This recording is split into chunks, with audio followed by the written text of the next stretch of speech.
Hey y'all, and welcome back to My Creative Life with Kel Sweetie, where we DIY, we craft, we celebrate the holidays, and basically do whatever our creative hearts desire. Today, we are going to be decorating our front lawn, and there are going to be a lot of crafts and DIYs that we'll be doing. We will be making our own tombstones. We'll be also creating a faux fire, essentially building out our theme for our front yard this year, and that's a dead and breakfast witch inn. We kind of did something like this last year, so we have some of the things we already needed, but the idea is that we'll just keep leaning into this theme for years to come and building more and more on our decor. Stick around, we have a long day ahead of us. Honey, you've got a big storm coming. And let's see what we get into. I will be making tombstones for the first time, but I have everything I need according to numerous YouTube videos I've watched. So this should be either fun or stressful. We will see. We will see.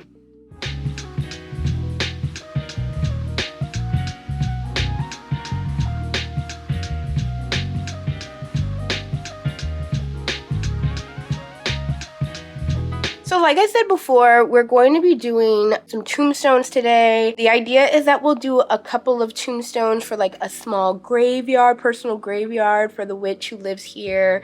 We already have a cauldron, which we got from Target last year. I think they have them back this year as well, but it was so hard to find them last year. Even this year, I saw them once, and it was because I got to Target literally as they were putting things out for the season.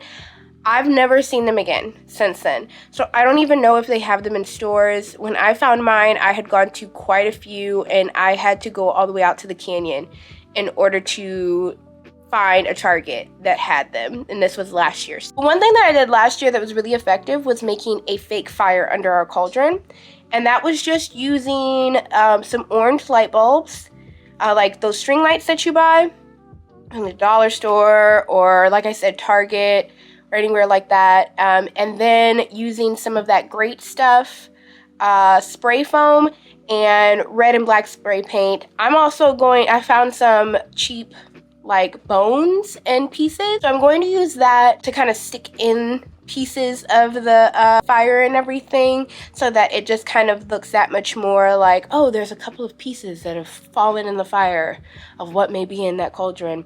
It was really effective last year, and so we're gonna try it again this year and kind of just gather everything we need outside, kind of go from there. But yeah, I guess I'll meet you outside. In order to make a fake fire pit, you'll need a square piece of cardboard, great stuff spray foam, spray paint in red and matte black, as well as some orange string lights. So this pizza box that I used literally was from the night before. If you don't have a pizza box, that's okay. Just use a box from a new shipment you got. Really anything that is a cardboard square surface will work. I don't think that a poster board will really work for this because it would be too flimsy. I think getting one of those thicker cork boards would be too heavy. Just get yourself a regular old piece of cardboard. As you see that I put the string lights kind of in a circular location, there's no real rhyme or reason except make sure that you leave both of the plugs sticking out, because you want to be sure that you can plug it in when everything's said and done. When I put this great stuff on there, you want to be really liberal. Use the entire can. You want to also make sure that your lights are kind of flatter, so any that are sticking up, just make sure you cover them. You don't want any bulbs sticking out. And then I used this bag of bones that I got at Home Depot for like $10 for just to stick on top to look like they kind of fell in there or they were burned in there while cooking whatever is in the cauldron. We'll be spray painting over that when we spray paint the entire surface. So these are really great. I really like the different types of bones that were in the bag and everything. I think it adds to it, but kind of move circular around it, whatever you do add, because you're not going to see what's right on top. You want to squirt some of that red spray paint in sporadic locations throughout, because those are going to peek through and kind of show the glow that's happening. So make sure you get a good amount of that on top of the bulbs. Then you're going to go over top of that with some matte black spray paint, and you're going to cover the entire surface, but you want to make sure that you leave just a little bit of that red spray paint peeking through. I actually had to go back over it with a little bit more red spray paint because I covered too much of it in black, but you'll kind of know, you kind of go back and forth between the two of them. But once you do that, you're basically all done with your piece.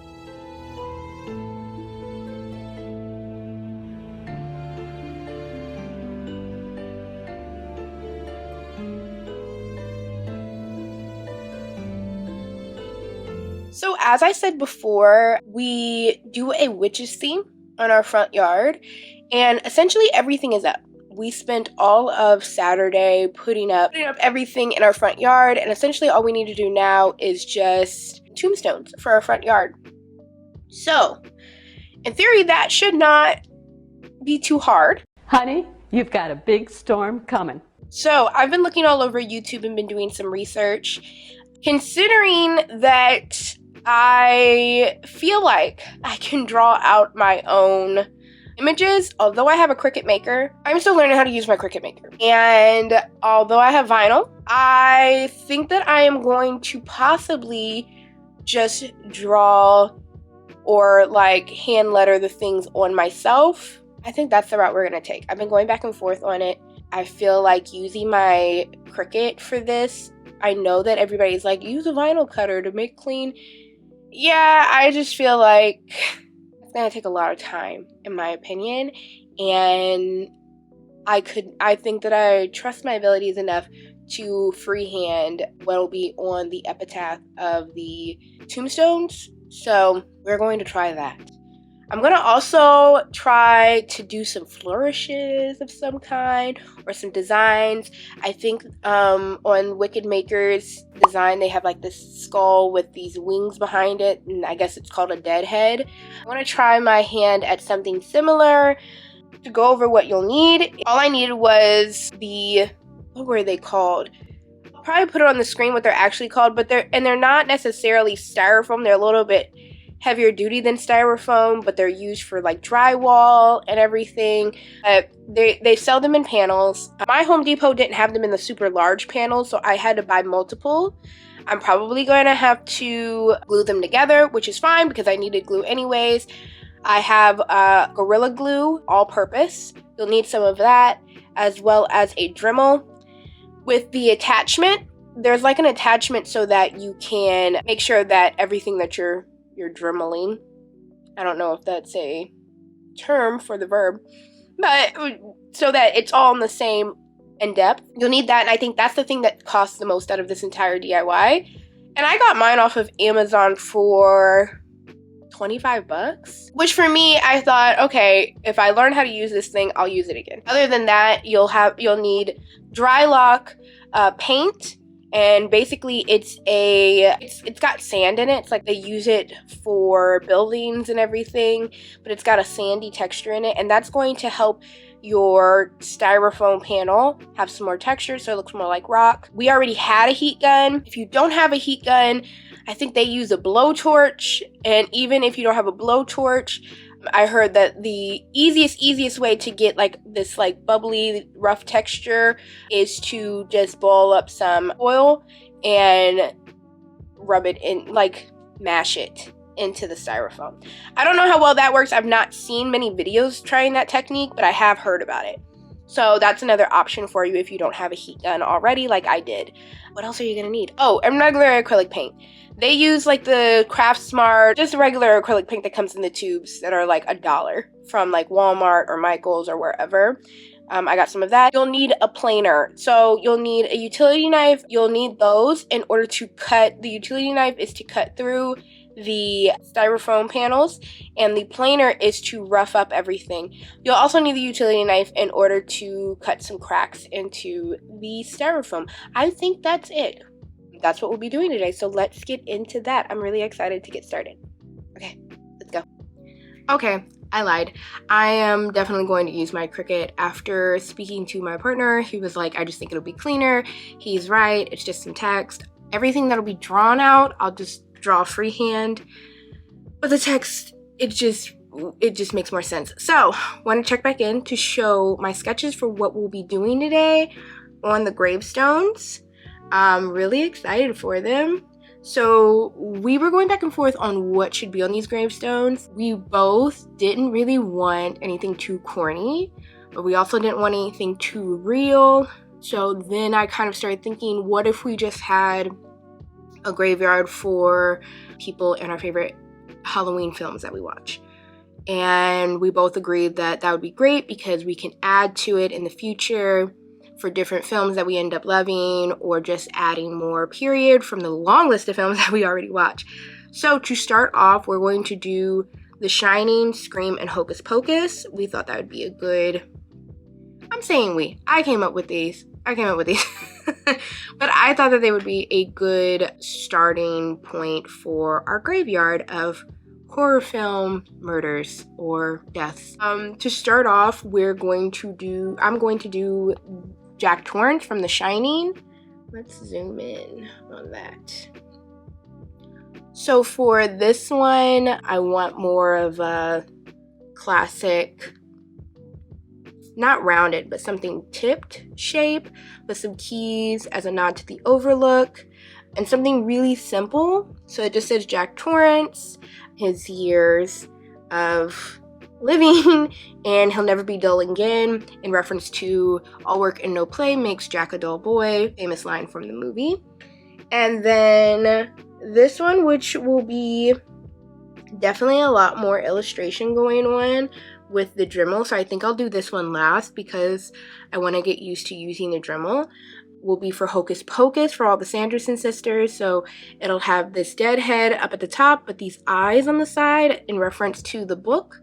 And it'll say, of course it won't be in this type of text, I'll show you that in a second, but here the Sanderson sisters lie their heads, ran amok, and now they're dead. Thought that'd be cute.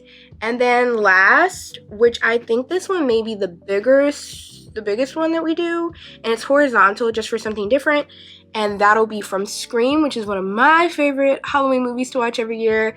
And it'll have Billy Loomis and Stu Macher next to each other with their dates, and the great quote, "Life's one great big movie, only you can't pick your genre," up at the bottom with a ghost face like dead head and everything. I think those are really good place to start. So basically for the text, all I did was do these texts in my Procreate. I looked up like what type of font do they usually use on gravestones, and apparently it's usually at times, if you want to do this yourself, usually use a Times New Roman, which I thought was pretty boring, but once you start writing it out and you kind of see it out, it's really like how it's kerned and stuff like that, I guess, how it makes it look better. But use a Times New Roman or a Gothic script font.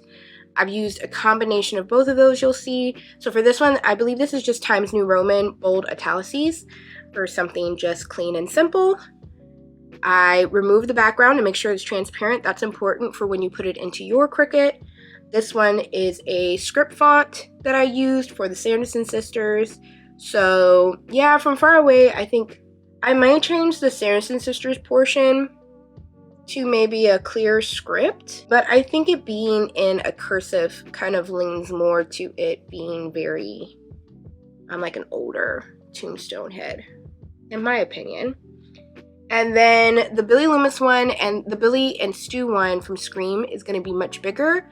And the sizing on this file is an 8.5 by 11, and I just made it horizontal so that it can print on the largest side. I had to break the Scream one into parts.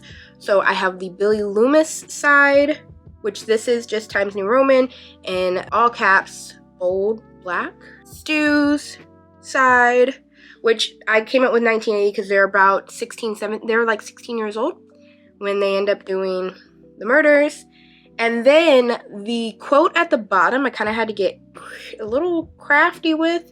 So I aligned them to meet in the center, but broke the quote down in two so that it will take up both sides. In theory, this should work. we will see. And then this is the other side. So the idea is that I split the quote in the middle. They both are aligned to meet in the middle, and so it should be even alignment on either side. In theory, we will see. And yeah, I'm going to put that into my Cricut. I saved the files and now as PNG files so that it has a transparent background.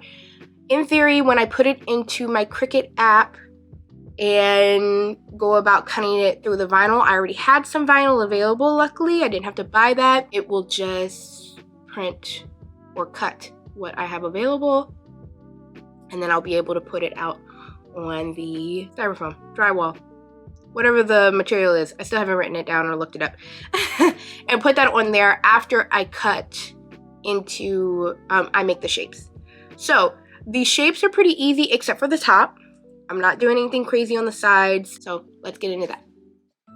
To make your fake tombstones, you're going to need a foam board insulation panel, a paintbrush that you don't mind messing up, a utility knife, a Dremel with a Dremel attachment, dry log paint preferably in gray, acrylic paint in black, green, brown, a Surform tool, Gorilla Glue, and a spray bottle. So to start off making your tombstones, as you saw before, I did make some designs. You want to know what you're doing once you start, cutting into these panels, especially in this case where a couple of the panels for me had to be glued together in order to make these different shapes that I was trying to make for my tombstones. So for this one, this is going to be the Scream double tombstone. So I basically just Gorilla glued two of the sides together lengthwise, and this is going to end up being my Jack Torrance Shining tombstone. This was the smallest tombstone that I had made, so I only needed one board. Keep in mind these boards in total are, I think, about 4 feet, I want to say. I don't know. They weren't very, very large. My Home Depot just didn't have the humongous ones.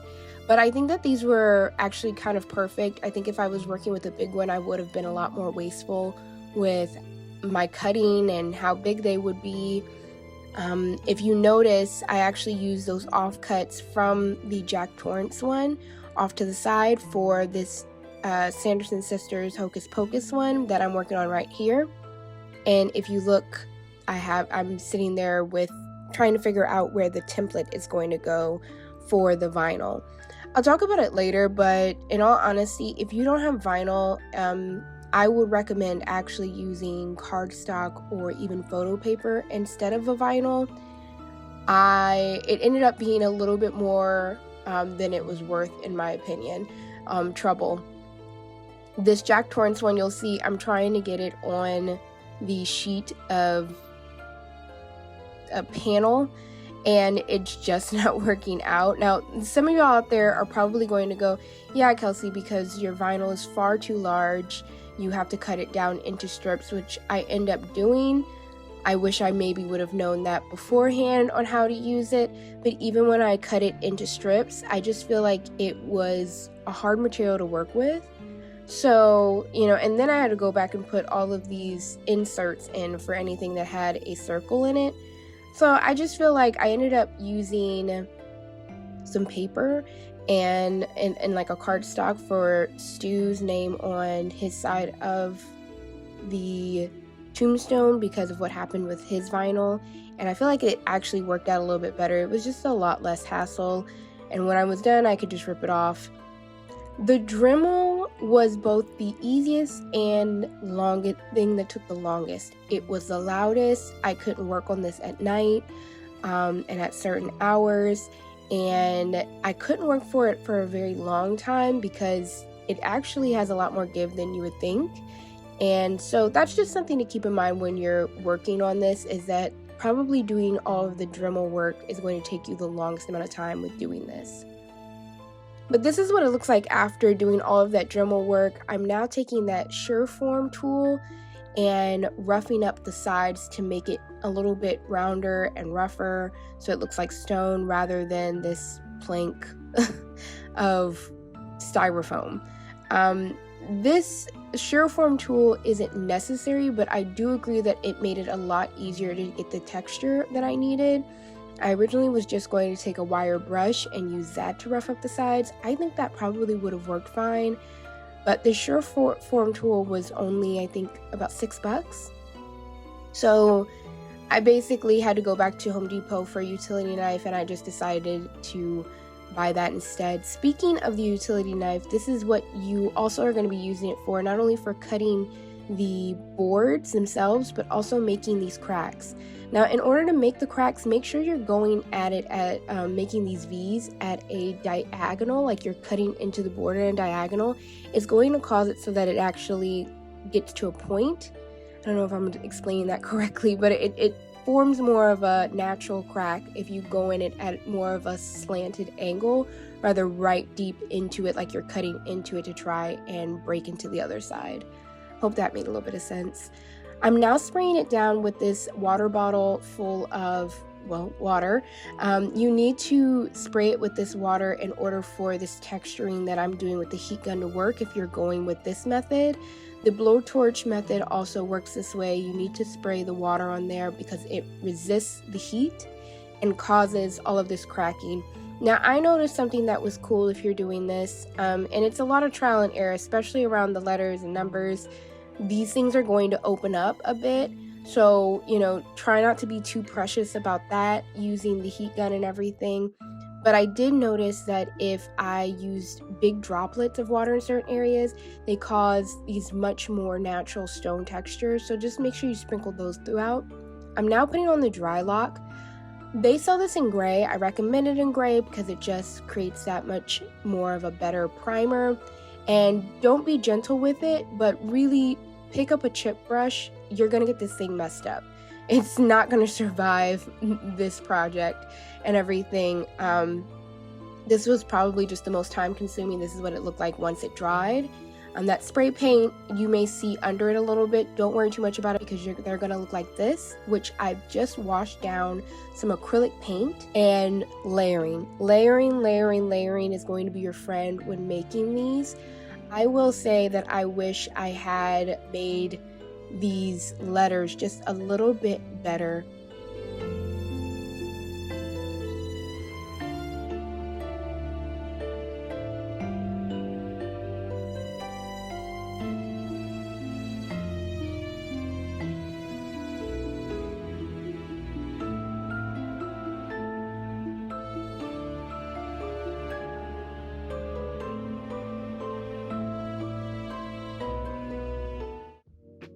And that's it. That Tombstone project, it was something that was supposed to be only a day, ended up being a week, and it was a race to the finish because I literally was finishing the tombstones the day and like installing them into our yard the day of our Halloween party, which was my deadline to have this done. I think if I could go back and do something different, I would start earlier. I would not sit there and think, oh, I can knock this out in a day. I would not sit there and think that I could freehand those stencils. I think I would even possibly not go with vinyl and instead just do some cardstock or photo paper and tape it down. I did that with Stu's part of the tombstone. It was so much easier. It was so much easier to get it off of the tombstone. It was so much easier. And, you know, of course there's the holes that you're missing, but honestly you can eyeball those because from far away, with it being looking like rock and everything, this project does not need to be perfect. So yeah, going back, notes that I have for you all if you're trying this is 1, give yourself a week or even 2 to finish this if you're doing more than one tombstone, which you probably are. And also, if you do not have a vinyl like cutting machine, I would definitely do the cutting machine if you have a Cricut. It just seems like the easiest. Another way you could go about it if you don't have a Cricut is doing a like paper transfer method, which you could look up on YouTube. I myself have never really tried it, but I've seen people do the paper transfer method or even printing it out on printer paper and doing a pencil transfer and everything, I would just go about that route. And if you do have a Cricut, I would forget the vinyl, just use regular cardstock, because getting the vinyl was horrible to get off. I actually had to scrap Stu's vinyl cutout because I had messed it up while trying to put it onto the Tombstone.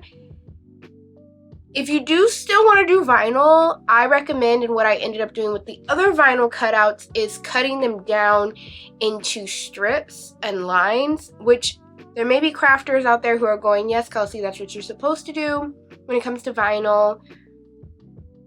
And in that case, if you know exactly what you're doing with vinyl, then continue with vinyl. But I didn't, so I would probably go the paper route doing this in the future, just because getting the vinyl, and even then, like lining the vinyl up was a pain. If you notice, my quote for the Scream Tombstone is not centered. So yeah, those are just some tips I would give you. I mean, my biggest tip is do not think that you can knock this out in a day. You will not be able to knock this out in a day, and none of the videos I watched mentioned how long that this would realistically take. I probably would have appreciated that, so I'm giving that knowledge to you, to give yourself a week at least to knock this out. Do not think, you know, I mean, maybe if you have absolutely nothing whatsoever to do on a weekend, you might be able to, but again, they would need to be small. I think the thing that took the most amount of time, honestly, was doing the Dremel, because you have, it's with the text and everything, you just have to have a steady hand and also have a space to do this outside. Doing this indoors is not an option. I think all the places I watched, they had garages. So it's like, okay, cool. I think also it took me so much time because one, I have a 9 to 5. So once the weekend was over, I could either do it early in the morning or late at night. And the problem was the Dremel it's a power tool. So it made so much noise that the only option I had was to basically only do anything that had to do with a Dremel around 9 in the morning in order to not be a humongous nuisance to my neighbors who are probably trying to go to sleep for work in the morning. So yeah, the cost, I think, definitely, if you're more creative and you want a very specific tombstone, I think your want will outweigh the cost in this project.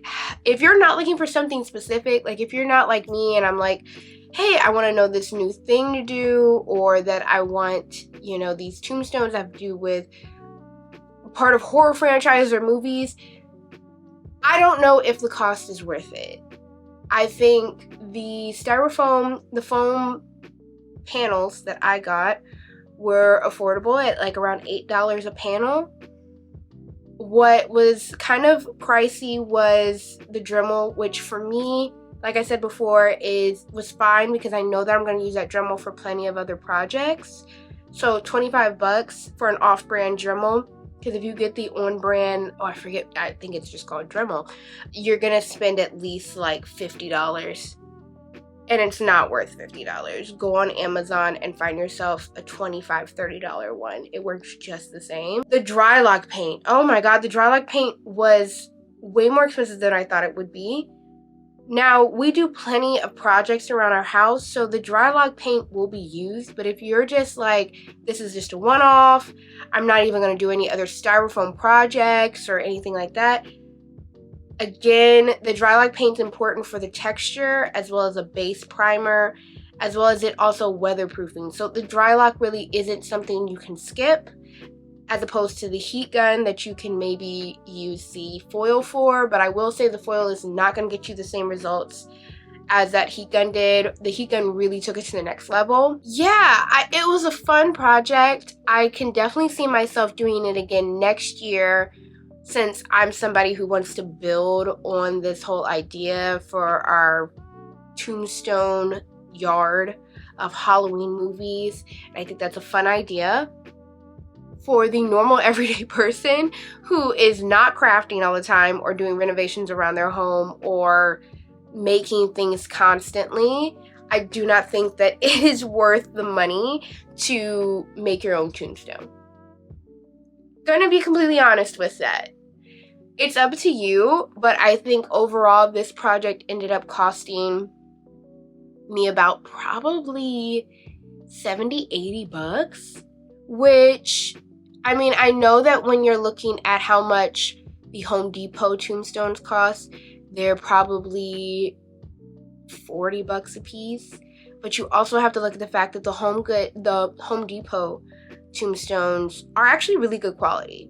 They look real. They're not like, you know, these little flimsy pieces of styrofoam or anything. They're actually made out of like resin or plastic or something, so they're not going anywhere. So for the price that Home Depot charges for their tombstones that look like actual like tombstones, I don't necessarily think that that's bad, and you basically just bought it. That's my big advice for the end of this video. If you're not looking for, you know, a very specific type of tombstone, or you're not going with a theme in your front yard, or just not a crafter, I recommend perhaps just buy the Home Depot tombstones. They're not that bad of a price when you look at the quality of them, and they're going to last you absolutely because of them being plastic.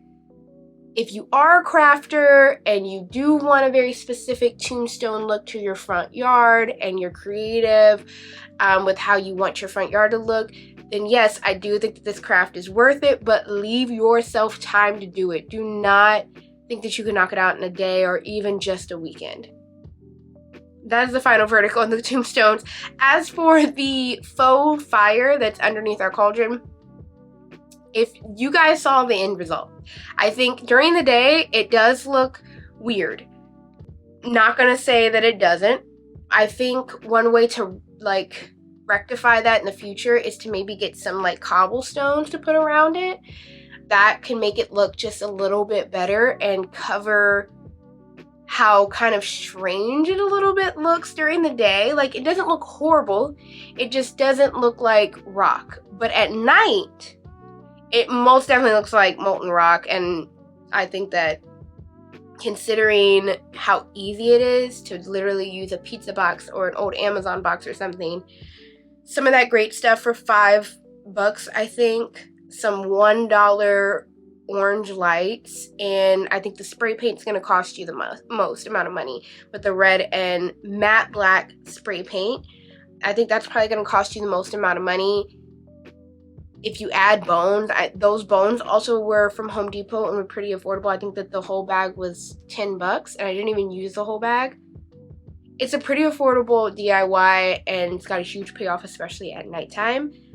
Everybody always walks by our house and thinks that it's a real fire. We have had people ask before if it's a real fire, especially at night when it's like our yard gets really dark and everything. So yeah, that's an extremely easy DIY that I think is worth the cost, considering the payoff. And the good news is that, you know, considering the spray paint, you can always do it again next year. So if you did go out and buy yourself one of those $40 cauldrons from Target like we did, that's heavy duty, and you're most definitely going to bring it out again next year, you already have the spray paint to try and have the fire underneath it. All you have to do is buy the great stuff, buy a new set of $1 lights, and get the old pizza box out of the recycling, and you basically have a fire all over again. So it's a great DIY. I think I found that one on Pinterest and kind of put the pieces together on how to make it. I've not seen somebody on YouTube actually like show you how easy it is. So I hope that that was helpful. I hope even the gravestone tutorial was helpful and realistic.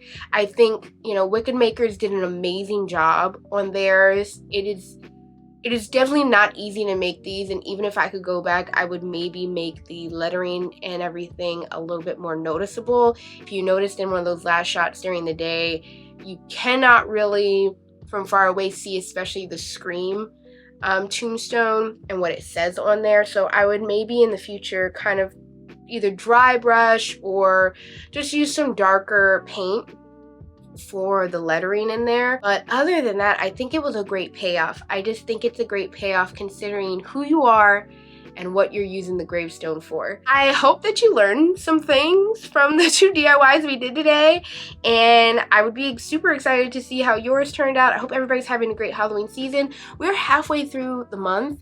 It is zooming by. Christmas is already in the stores.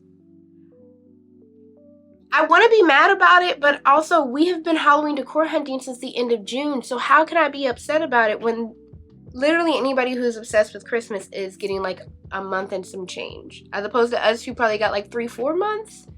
So I can't be upset about it, but it does feel like October is just moving very quickly. I don't really know why.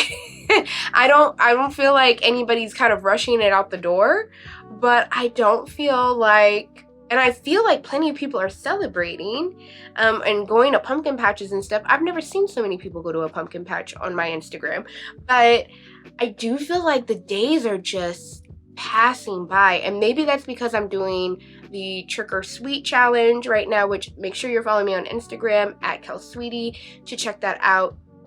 Maybe it's because I'm trying to keep up with content and art challenges and Halloween parties, which check out for a video soon on basically the vlog. It's gonna end up being basically this humongous vlog of me planning and having our annual Eek Halloween party. But maybe amongst all of that, it's just moving.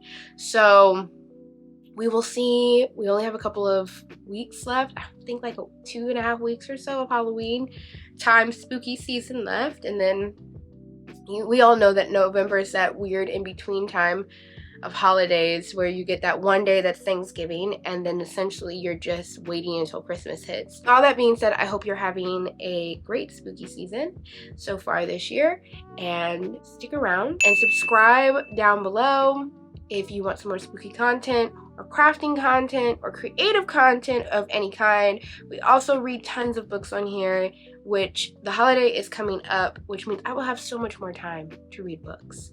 So, you know, stick around for that if you're looking for that content. Well, thank you guys for watching, and see you later. Bye.